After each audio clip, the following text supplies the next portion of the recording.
നമ്മൾ ഇന്ന് പഠിക്കാനായിട്ട് പോകുന്നത് NIOS +2 പൊളിറ്റിക്കൽ സയൻസിൻ്റെ ചാപ്റ്റർ 11 പാർലമെൻറ്റ് ഓഫ് ഇന്ത്യ.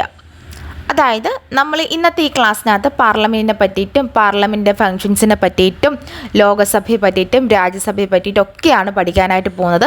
നമ്മുടെ ചാപ്റ്റർ എന്ന് പറയുമ്പോൾ വലിയ ചാപ്റ്ററാണ്, പക്ഷെ നമ്മൾ വളരെ സിമ്പിളായിട്ടാണ് ക്ലാസ് എടുക്കാനായിട്ട് പോകുന്നത്. അപ്പോൾ എല്ലാവരും ലാസ്റ്റ് വരെ കാണാനായിട്ട് നോക്കുക. ഓക്കെ, ഇതിന് നോട്ട് വേണ്ട ആളുകൾ എന്ത് ചെയ്യുക, നമ്മുടെ യൂട്യൂബിൻ്റെ ബയോയിൽ എൻ്റെ ഇൻസ്റ്റാഗ്രാം പേജ് ഉണ്ടാവും, അവിടെ മെസ്സേജ് ചെയ്ത് കഴിഞ്ഞാൽ ഞാൻ നിങ്ങൾക്ക് നോട്ട് അയച്ചു തരുന്നതായിരിക്കും. ഓക്കെ, അപ്പോൾ നമുക്ക് ക്ലാസ്സിലേക്ക് കിടക്കാം.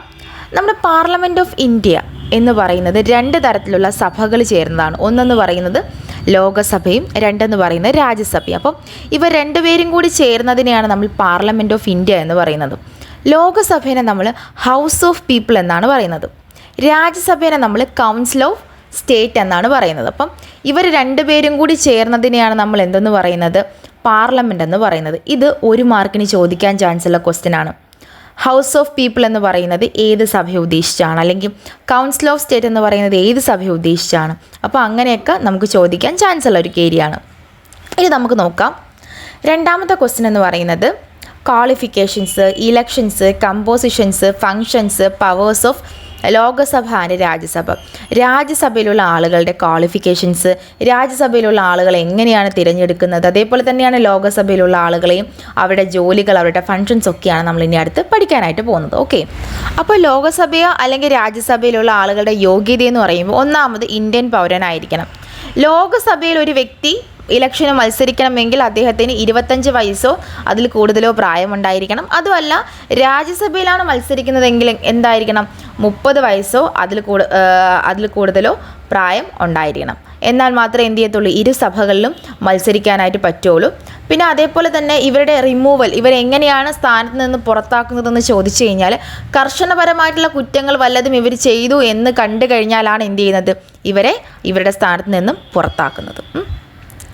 ഇത്രയാണ് എന്തിൽ വരുന്നത്, നമ്മുടെ ലോകസഭ രാജ്യസഭ ആളുകളുടെ ക്വാളിഫിക്കേഷനകത്ത് വരുന്നത്. ഇനി നമുക്ക് അടുത്ത് നോക്കാം, ഇവരെ എങ്ങനെയാണ് തിരഞ്ഞെടുക്കുന്നത്. ലോകസഭയിലുള്ള ആളുകളെ തിരഞ്ഞെടുക്കുന്നത് നമ്മൾ പൊതുജനങ്ങളാണ്. നമ്മൾ നേരിട്ട് വോട്ടൊക്കെ ചെയ്തിട്ട് ഡയറക്റ്റ് ഇലക്ഷൻ വഴിയാണ് എന്ത് ചെയ്യുന്നത്, ലോകസഭയിലുള്ള ആളുകളെ നമ്മൾ തിരഞ്ഞെടുക്കുന്നത്. ഓരോ നിയോജക മണ്ഡലത്തിലും എന്ത് കാണും, ഓരോ വോട്ട് വെച്ച് കാണും.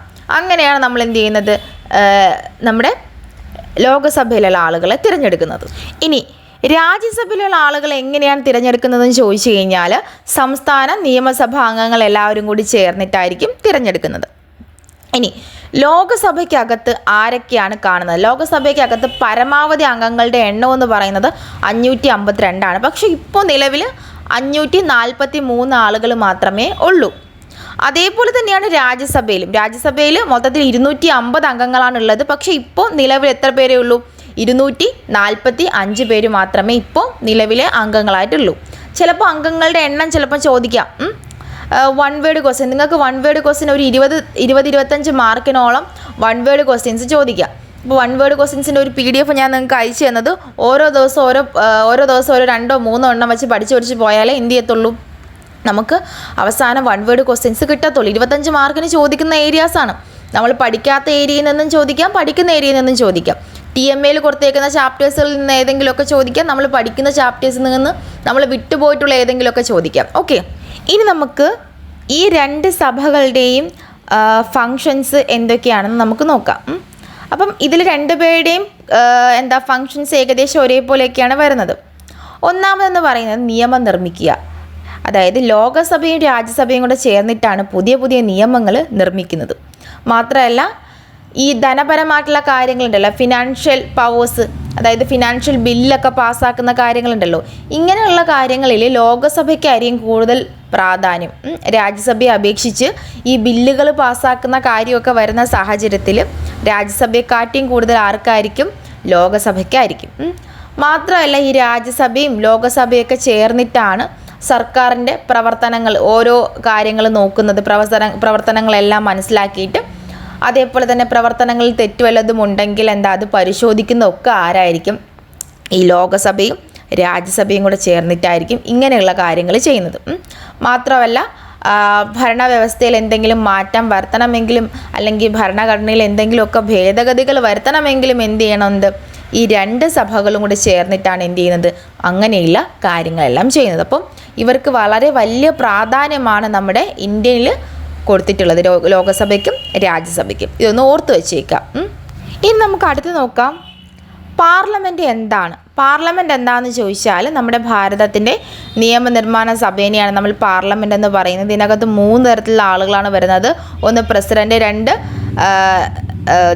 ലോകസഭ, 3 രാജ്യസഭ. അങ്ങനെ ഇവർ 3 പേരും കൂടി ചേർന്നതാണ് എന്തെന്ന് പറയുന്നത്, പാർലമെൻറ്റ് എന്ന് പറയുന്നത്. പാർലമെൻറ്റ് എന്തോന്നാണ്, പ്രസിഡൻറ്റ്, രാജ്യസഭ, ലോകസഭ, ഇവർ 3 പേരും കൂടി ചേർന്നതിനെയാണ് നമ്മൾ എന്തെന്ന് പറയുന്നത്, പാർലമെൻറ്റ് എന്ന് പറയുന്നത്. പാർലമെൻറ്റിൻ്റെ കുറേ ഫങ്ഷൻസാണ് ഉള്ളത്. ഈ പാർലമെൻറ്റിൻ്റെ ഫങ്ഷൻസ് നന്നായിട്ട് പഠിച്ചു വെച്ചേക്കുക. എസ്സേ 6 മാർക്കിന് ചിലപ്പം ചോദിക്കാം, ചിലപ്പോൾ 3 മാർക്കിന് ചോദിക്കാം, ചിലപ്പോൾ 2 മാർക്കിനൊക്കെ നമുക്ക് ചോദിക്കാൻ ചാൻസ് ഉള്ള ക്വസ്റ്റ്യൻസാണ്. ഏതെങ്കിലും ഒരു പ്രധാനപ്പെട്ട പ്രവർത്തനങ്ങൾ എടുത്തിച്ച് പറയും, നിങ്ങളെടുത്ത് വിശദീകരിച്ച് എഴുതാനായിട്ട് പറയും. അപ്പോൾ നമുക്ക് ഓരോന്നായിട്ട് നോക്കാം. ഒന്നാമത്തെ പ്രവർത്തനം എന്ന് പറയുന്നത് പുതിയ നിയമങ്ങൾ പാസ്സാക്കുന്നത് എവിടെയായിരിക്കും, പാർലമെൻറ്റിൽ ആയിരിക്കും. മാത്രമല്ല സർക്കാരിനെ നിയന്ത്രിക്കൽ, സർക്കാർ ചെയ്യുന്ന പ്രവർത്തനങ്ങളെ ചോദ്യം ചെയ്യുന്നതൊക്കെ എവിടെയായിരിക്കും, നമ്മുടെ പാർലമെൻറ്റിൻ്റെ അകത്തായിരിക്കും. ബഡ്ജറ്റുകൾ പാസ്സാക്കുക, അത് മാത്രമല്ല ബഡ്ജറ്റുകൾക്ക് വേണ്ട ചിലവുകളും കാര്യങ്ങളൊക്കെ തീരുമാനിക്കുന്നതും എവിടെയായിരിക്കും, നമ്മുടെ പാർലമെൻറ്റിലായിരിക്കും. ഭരണഘടനയിൽ എന്തെങ്കിലുമൊക്കെ ഭേദഗതികൾ മാറ്റം വരുത്താനുണ്ടെങ്കിൽ ആ കാര്യങ്ങളും ചെയ്യുന്നത് എവിടെയായിരിക്കും, നമ്മുടെ പാർലമെൻറ്റിലായിരിക്കും. നിയമപരമായിട്ടുള്ള ചുമതലകളും ഒക്കെ സുപ്രീം കോടതിയുടെ ചുമതലകൾക്കെതിരെ എന്തെങ്കിലുമൊക്കെ പ്രവർത്തിക്കണം, അതൊക്കെ ഉണ്ടെങ്കിലും എവിടെയായിരിക്കും, നമ്മുടെ പാർലമെൻറ്റിലായിരിക്കും.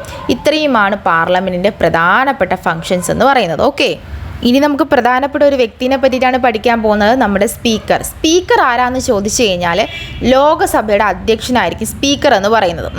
ലോകസഭയിലെ അംഗങ്ങളെയൊക്കെ തിരഞ്ഞെടുക്കുന്നത് ആരായിരിക്കും, നമ്മുടെ ലോകസഭയിലെ അംഗങ്ങളെല്ലാവരും കൂടെ ചേർന്ന് തിരഞ്ഞെടുത്ത വ്യക്തിയായിരിക്കും നമ്മുടെ സ്പീക്കർ എന്ന് പറയുന്നത്. സ്പീക്കറുടെ ജോലി എന്താണെന്ന് വെച്ച് കഴിഞ്ഞാൽ ലോകസഭയിലെ യോഗങ്ങൾ വിളിച്ചു കൂട്ടുക, മണി ബില്ലുകൾ അല്ലെങ്കിൽ അങ്ങനെയുള്ള ബില്ലുകളെല്ലാം പാസ്സാക്കുന്നതും തീരുമാനിക്കുന്നതൊക്കെ ആരായിരിക്കും, നമ്മുടെ സ്പീക്കറുടെ തീരുമാനം അനുസരിച്ചായിരിക്കും. അപ്പോൾ സ്പീക്കർ ആരാണെന്ന് ചോദിച്ചാൽ ലോകസഭയുടെ അധ്യക്ഷനാണ്. ലോകസഭയിലെ ആളുകളെല്ലാവരും കൂടെ ചേർന്നാണ് സ്പീക്കറിനെ എന്ത് ചെയ്യുന്നത്, തിരഞ്ഞെടുക്കുന്നത്. ലോകസഭയിലെ ബില്ലുകൾ ഒക്കെ പാസ്സാക്കാനും തീരുമാനിക്കുകയൊക്കെ ചെയ്യുന്നത് ആരായിരിക്കും, നമ്മുടെ സ്പീക്കറായിരിക്കും. ഇത്രയും കാര്യങ്ങളാണ് നിങ്ങൾക്ക് ഈ 11ാമത്തെ ചാപ്റ്ററിൽ പഠിക്കാനായിട്ടുള്ളത്. അപ്പോൾ നമുക്ക് അടുത്തൊരു ക്ലാസ്സിൽ കാണാം.